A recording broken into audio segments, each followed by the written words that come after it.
Hello students, welcome to my channel Maths Booster भैया। जैसे चलिए इस वीडियो में देखते हैं chapter 4 direct and inverse variation. तो इस वीडियो में हम देखने वाले हैं इस चैप्टर से रिलेटेड 2022 में जो भी आपके बोर्ड एग्जाम्स में क्वेश्चन आए हैं उनको हम यहाँ पे सॉल्व करेंगे। ठीक है, तो चलिए स्टार्ट करते हैं। देखते हैं क्वेश्चन नंबर 1 क्या है।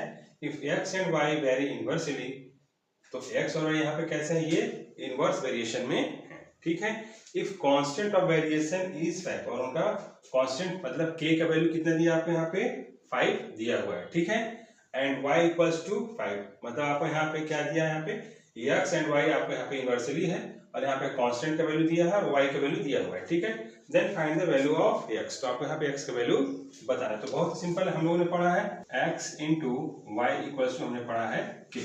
ठीक है, यानी x y यहाँ पे क्या हो गया, दो वेरिएबल्स हो गए और जो इनका हम मल्टीप्लाई करेंगे वैल्यू तो क्या था, कांस्टेंट। कांस्टेंट का मतलब क्या होता है, हर बार वही सेम वैल्यू आएगा। जैसे हम अपना आंसर चेक करते हैं, जैसे मान लीजिए यहाँ पे 2/3 है, ठीक है, और यहाँ पे आपका हो गया 1/6 हो गया। ठीक है, तो जब हम यहाँ पे मल्टीप्लाई करते हैं इनवर्स वेरिएशन में, इसका इसका करेंगे, इसका इसका करेंगे, तो हर बार हमको वैल्यू क्या मिलता है, same, that is called constant. ठीक है, तो हम जो मल्टीप्लाई करेंगे तो हर बार हमको जो वैल्यू मिलता है उसको हम लोग बोलते हैं k फॉर कांस्टेंट। ठीक है, अब चलिए हम यहाँ पे वैल्यू पुट कर देते हैं, सिंपल से इसको हमको यहाँ पे सॉल्व करना है। ठीक है, तो हमको यहाँ पे x का वैल्यू तो निकालना है मेरे को।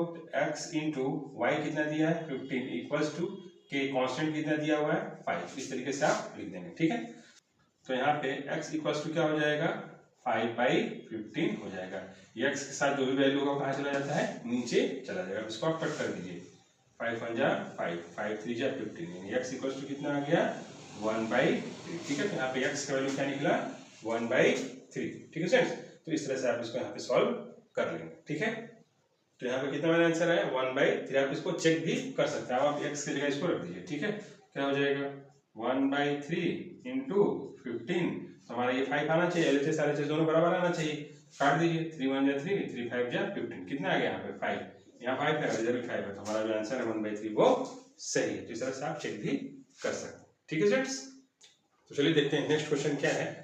इन अ fort 600 men had provision for food for 90 days। ठीक है, एक किला था, उसमें खाने पीने का सामान रखा हुआ था। ठीक है, तो कितने लोग वहां पे खा सकते हैं, देखिए 600 men जो है वो 70 डेज तक बड़े आराम से खा सकते थे। ठीक है, एक पहले राजा महाराजा का किला हुआ करता था, उसमें सैनिक लोग रहते थे। तो आप यहाँ पे सपोज कीजिए कि 600 यहाँ पे लोग हैं और उनके खाने पीने का प्रबंध कितने दिन के लिए किया गया है, 70 डेज के लिए किया गया है। ठीक है, फिर क्या होता है, आफ्टर 10 डेज 10 दिन के बाद 100 men लेफ्ट द फोर्ट, 100 लोग किला छोड़ के चले गए। 10 दिन के बाद 100 लोग किला छोड़ करके चले गए। How long would the food last at the same rate, तो बोल रहा अब जो है भोजन कितने दिन तक चलेगा। ठीक है, तो इस क्वेश्चन के लिए एक ट्रिक है मेरे पास, मैंने इसको 2024 में बताया, 2023 में बताया, अब 2022 में भी हम यहाँ उस ट्रिक को बताएंगे। ठीक है, तो इस क्वेश्चन को करने में बच्चों का काफी कंफ्यूजन रहता है, इसलिए हम यहाँ पे ट्रिक यहाँ पे यूज करेंगे। ठीक है, तो जैसे यहाँ पे हमने लिख दिया मैन, ठीक है, और यहाँ पे आप इस तरीके से डेज बना दिया, आपका रफ वर्क रहेगा। ठीक है, फेयर वर्क नहीं रहेगा। ठीक, अब यहाँ पे देखिए कितने मैन हैं, 600 मैन आप लिख लीजिए। इनके खाने पीने का बंदोबस्त कितने दिन के लिए है, 70 डेज के लिए आप यहाँ पे लिख लीजिए। ठीक है, अब यहाँ पे देखिए आफ्टर 10 डेज 10 दिन के बाद, तो यानी कि कितने 70 था, 10 दिन कम हो गया तो कितना बचा 60 बता, तो आप डेज के नीचे यहाँ पे लिख दीजिए 60। ठीक है, 100 मैन लेफ्ट द फूड, 100 लोग किला छोड़ के चले गए। तो कितने लोग थे 600 मैन, 100 छोड़ के चले गए तो कितने बचे 500 बचे, तो आप यहाँ पे लिख दीजिए 500 लिखिए। ठीक है, ये हम यहाँ पे इस तरीके से रफ अपना बना लेंगे, ताकि हम इसलिए बना रहे हैं कि इसमें हमको भरना क्या है, इस भरने में ही कंफ्यूजन रहता है बच्चे लोगों को। ठीक है, अब हमको क्या करना है, इसको यहाँ से हटा देना, इस नंबर को हमको यहाँ से हटा देना, इसकी जगह आप मान लीजिएगा x। ठीक है, अब हमको यहाँ पे हमको क्या करना है, नंबर को क्रॉस में लेना है। ठीक है, तो हम 600 को लेंगे यहाँ 60 के साथ और 500 को लेंगे x के साथ, इस 70 का काम हो गया खत्म। ठीक है, तो यहाँ पे पहले भर दें, हम यहाँ पे लिखेंगे नंबर ऑफ मैन कितना है 600, और यहाँ पे लिख देंगे नंबर ऑफ डेज कितना हो जाएगा 60, और अगर मेरे पास 500 अब लोग हैं, ठीक है, तो खाना कितने दिन के लिए चलेगा। ठीक, ये आपका बन गया, यहाँ पे बॉक्स में फिलअप हो गया। ठीक है, अब हम यहाँ से स्टार्ट करते हैं अपना क्वेश्चन। तो हम मान लेते हैं क्या पूछा था, हाउ लॉन्ग, तो let the number of days be x, हमने मान लिया यहाँ पे नंबर ऑफ डेज क्या x मान लिया, ठीक है। अब ये क्वेश्चन किस वेरिएशन में है? ये क्वेश्चन आपका इनवर्स वेरिएशन में। सिंपल सी बात है, देखिए अगर 600 लोगों को खाने का कितना है यहाँ पे 60 डेज के लिए है, तो 500 लोग, यानी यहाँ क्या हो गया, लोग कम हो गए, तो दिन भी यहाँ पे बढ़ जाएगा, ठीक है। तो एक घटा दूसरा बढ़ा, that means it is a case of inverse variation, ठीक है। यहाँ पे लिखेंगे it is a case of inverse variation, ठीक है। इस तरह का क्वेश्चन हमेशा जो है इनवर्स वेरिएशन वाला ही होता है, ठीक। अब इनवर्स का मतलब क्या होता है, इनटू, इसको इसके साथ देना है, इसको इसके साथ देना है, तो क्या करेंगे 600 into 60 equals to 500 into x, इस तरह से आप लिख लेंगे, ठीक है। I for inverse, I for into, यानी हमको यहाँ पे मल्टीप्लाई करना होता है, इसका इसके साथ और इसका इसके साथ, यहाँ पे बीच में इक्वल्स टू का साइन रहेगा, ठीक। अब हमको क्या निकालना है, एक्स का वैल्यू निकालना है, x equals to 600 into 60, multiply करने का कोई फायदा नहीं, क्योंकि हमको अभी काटना ही है, तो मल्टीप्लाई करके अपना समय क्यों बर्बाद करें, ठीक है। बाई यहाँ पे लिख देंगे 500, 0 0 0 0 यहाँ से कट, ठीक है। अब ये कट हो जाएगा किससे, 5 से, 5 5 5 5 5 5 और 5 2 10, ठीक है। तो हमारे यहाँ पे x इक्वल्स टू कितना निकल गया, 6 इंटू 12, 6 इंटू 12, तो x इक्वल्स टू कितना हो गया 72 डेज आपका यहाँ पे निकल गया, यानी कि खाना अब कितने दिन तक चलेगा, 72 डेज तक चलेगा, जब 500 लोग होंगे तब, ठीक है। तो इस तरह से आप यहाँ पे ट्रिक बना लेंगे, मेन डेज लिखेंगे, जैसे जैसे क्वेश्चन क्या है आप यहाँ पे लिख दीजिएगा, ठीक है। और यहाँ पे हम क्रॉस में नंबर को लेना, और इस वाले नंबर को आप कट करके यहाँ पे x बना लीजिएगा, बाकी आप यहाँ पे बॉक्स में भर लेंगे, तो आपके लिए आसान बहुत हो जाएगा ये क्वेश्चन, ठीक है students.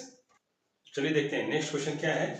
A train 250 metre long is running at 80 kilometre per hour. एक ट्रेन है, इसका लेंथ है 250 मीटर और किस स्पीड से चल रहा है, 80 किलोमीटर पर आवर। इसका मतलब क्या है कि वो 1 आवर में 80 किलोमीटर डिस्टेंस ट्रेवल करता है, ठीक है।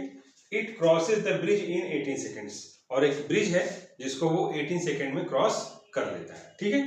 तो बोलता है find the length of the bridge, तो हमको यहाँ पे ब्रिज का लेंथ यहाँ पे बताना है। पहले हमसे क्या पूछा था कि ट्रेन है, इतने स्पीड से चल रही है, एक टनल है, एक ब्रिज है, एक प्लेटफॉर्म है, उससे वो पास हो रहा है, ठीक है। तो आपसे पूछ रहा था कि वो कितने देर में उसको पास कर देगा, ठीक है। लेकिन यहाँ पे आपको समय बता दे रहा है। यहाँ पे क्या बताता था आपको, पहले वाले क्वेश्चन में आपको ट्रेन का यहाँ पे लेंथ बताता था और ब्रिज का बताता था, लेकिन यहाँ पे आपसे ब्रिज का लेंथ वो पूछ रहा है, ठीक है फ्रेंड्स। इस चीज का आप यहाँ पे ध्यान दीजिएगा, जब भी कोई ट्रेन है टनल से, प्लेटफॉर्म से या फिर आपका ब्रिज से पास हो रहा है, तो आपको वहां पे ट्रेन का और ब्रिज का लेंथ वहां पे दिया रहेगा, तो वो क्वेश्चन थोड़ा आसान रहता है, ठीक है। ये भी आसानी है। चलिए तो हम इसको सॉल्व करने की कोशिश करते हैं। Find the length of the bridge, तो आपको यहाँ ब्रिज का लेंथ यहाँ पे बताना है, ठीक है। तो सबसे पहला काम क्या मेरा रहता है कि ये जो आपको किलोमीटर पर आवर में दिया है, इसको आप मीटर पर सेकंड में चेंज करेंगे, ठीक है। तो चलिए स्टार्ट करते हैं। यहाँ पे 80 किलोमीटर पर आवर को हमको चेंज करना है मीटर पर सेकंड, ठीक है। यहाँ पे देखिए 1 किलोमीटर में कितना मीटर होता है, 1000 मीटर होता है। 1 आवर में कितना सेकंड होता है, 3600 सेकंड्स होते हैं। तो चलिए यहाँ पे हम इसको चेंज कर लेते हैं। 80 इंटू 1 किलोमीटर में कितना मीटर, 1000 बाई 3600। यहाँ पे आप डायरेक्ट लिख सकते हैं, 5/18 भी लिख सकते हैं, ठीक है। कैसे लिखेंगे, जैसे देखिए इसको हम कट रहे हैं, 0 0 0 0 कट कर लिया, ये 2 से कट जाएगा, 2 5 10 और यहाँ पे आ जाएगा 18, ठीक है। तो आप 5/18 भी लिख सकते हैं, 80 इंटू 5/18 भी आप यहाँ पे लिख सकते हैं, ठीक है। अब ये दोनों किससे कट जाएगा, आपका 2 से कट जाएगा, 2 9 जा 18, 2 4 जा 8 0। अब यहाँ कोई किसी से नहीं कटेगा, तो क्या आंसर आ जाएगा, 40 इंटू 5 करेंगे तो हो जाएगा 200 और बाई यहाँ पे हो जाएगा 9 मीटर पर सेकंड। तो ये हमारा 80 किलोमीटर पर आवर को हमने चेंज कर दिया मीटर पर सेकंड, ठीक है। कितना निकला, 200/9, दैट मीन्स 200/9 मीटर जो है वो 1 सेकंड में ट्रेवल कर रहा है, ठीक है। अब हमको यहाँ पे क्या पूछा, find the length of the bridge, ठीक है। तो सबसे पहले हम यहाँ पे एज्यूम कर लेते हैं, let the length of the bridge be x metre, ठीक है। क्या हो जाएगा हमारा, यहाँ पे ब्रिज का लेंथ किसमें हो जाएगा, x मीटर हमने यहाँ पे मान दिया, ठीक है। इसको मैं पूरी लिख देता हूँ, METRE, ठीक है, मीटर हो गया। अब हमको क्या करना है कि टोटल डिस्टेंस निकालना है, ट्रेन के द्वारा कितना कवर किया जाएगा। चलिए यहाँ पे लिखते हैं, total distance covered by train, ठीक है। तो हम कैसे निकालते हैं total distance? Length of the moving object and length of the stationary object, इन दोनों को हम क्या करते थे यहाँ पे प्लस करते थे। तो इसमें मूविंग ऑब्जेक्ट कौन सा है? ट्रेन, और यहाँ पे ब्रिज क्या है आपका? ये स्टेशनरी ऑब्जेक्ट है। तो इसका लेंथ हमने क्या माने यहाँ पे? x मीटर माना हुआ है, ठीक है।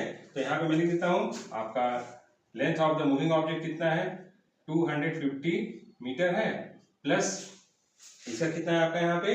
Length of the stationary object that means bridge, bridge का कितना हो जाएगा यहाँ पे? x हो जाएगा, ठीक है। x मीटर हम यहाँ पे, यानी कि मीटर हम यहाँ पे नहीं लिख रहे हैं, ठीक है। तो ये हमारा यहाँ पे हो गया total distance covered by train. अब ये क्वेश्चन हो गया आपका बिल्कुल आसान, ठीक है। पहले आप यहाँ पे इसको पुट कर दीजिए, यहाँ पे बना लीजिए बॉक्स। ये डिस्टेंस हो गया, ये टाइम हो गया। डिस्टेंस किसमें होगा? मीटर में होगा, और टाइम किसमें होगा? सेकंड में होगा, ठीक है। इस चीज का आप यहाँ पे जरूर मेंशन कर देंगे। अब चलिए यहाँ पे लिख लेते हैं डिस्टेंस कितना ट्रेवल करना है, इसको आपको यहाँ पे लिखना है 200/9, ठीक है। ये कितने देर में डिस्टेंस कवर कर रहा है? ये जो है 1 सेकंड में, तो आप यहाँ पे नीचे लिख देंगे 1, ठीक है। अब कितना इसको डिस्टेंस ट्रेवल करना है? 250 मीटर प्लस x, ठीक है। तो अब यहाँ पे मैं मीटर नहीं लिख रहा हूँ, क्या लिख दूंगा? 250 प्लस x मैंने यहाँ पे लिख दिया, ठीक है। अब यहाँ पे हमको दिख रहा है कि ये कितने देर में ट्रेवल कर रहा है? 18 सेकंड में, ठीक है। तो आप लिख देंगे, मतलब ये जो टोटल डिस्टेंस ट्रेन कवर कर रहा है वो कितने देर में कर रहा है? 18 सेकंड में। तो हम यहाँ पे लिख देंगे 18 सेकंड्स, ठीक है। यानी कि 250 प्लस x मीटर जो है, यानी कि कितना देर में डिस्टेंस कवर कर रहा है? 18 सेकंड में। आपको यहाँ पे दिया हुआ है, फिर से एक बार समझ लीजिए। ये जो आपने निकाला है, आप ये कितना डिस्टेंस ट्रेवल कर रहा है? 209 मीटर को 1 सेकंड में ट्रेवल कर रहा है, तो आपने यहाँ लिख दिया। अब ये टोटल डिस्टेंस ट्रेवल करना है कितना ट्रेन को? इतना करना है, इसको आपने यहाँ लिख दिया। और ये कितने देर में कवर कर रहा है? 18 सेकंड में कवर कर रहा है। तो फिर आप यहाँ पे इक्वेशन को सॉल्व करके आप यहाँ पे वैल्यू निकाल लेंगे x का, ठीक है। तो ये वाला जो ट्रेन वाला केस होता है, कौन सा केस होता है? यहाँ पे ये डायरेक्ट वेरिएशन में होता है, ठीक है। तो लिख देंगे, यहाँ से मैं सॉल्व करना शुरू कर रहा हूँ। It is a case of direct variation, ठीक है। डायरेक्ट हम क्या करते हैं? डिवाइड करते हैं, इनवर्स में हम इनटू करते हैं।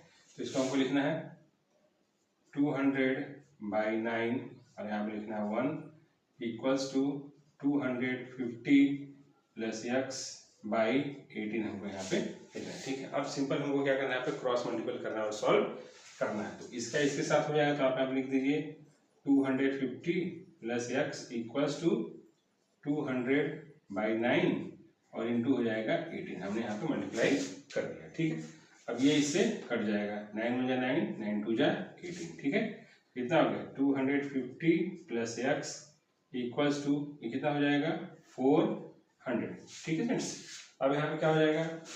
x इक्वल्स टू 400 माइनस 250 आप यहाँ पे कर देंगे, ठीक है। तो कितना बचेगा यहाँ पे? आपका 150 बचेगा। तो यहाँ पे लिख दे रहा हूँ x इक्वल्स टू हमारा कितना बचा? 150। ये 150 क्या है फ्रेंड्स? लेंथ। तो लेंथ हमारा किस में था? यहाँ पे देखिए मीटर में था, ठीक है। यानी कि ब्रिज का लेंथ कितना रहा होगा? 150 मीटर रहा होगा। तो उस ब्रिज को ट्रेन ने 18 सेकंड में क्रॉस कर लिया, ठीक है। तो इस तरह से आप इस इक्वेशन को बना के यहाँ पे सॉल्व करेंगे, और ट्रेन वाला हमेशा आपका डायरेक्ट वेरिएशन में ही होगा, इस चीज का ध्यान रखेंगे, ठीक है। तो स्टूडेंट्स, मेरा यहाँ पे 2022 का पेपर खत्म हुआ। बाकी हम नेक्स्ट वीडियो हम देखेंगे 2021 का पेपर। Okay, thanks students.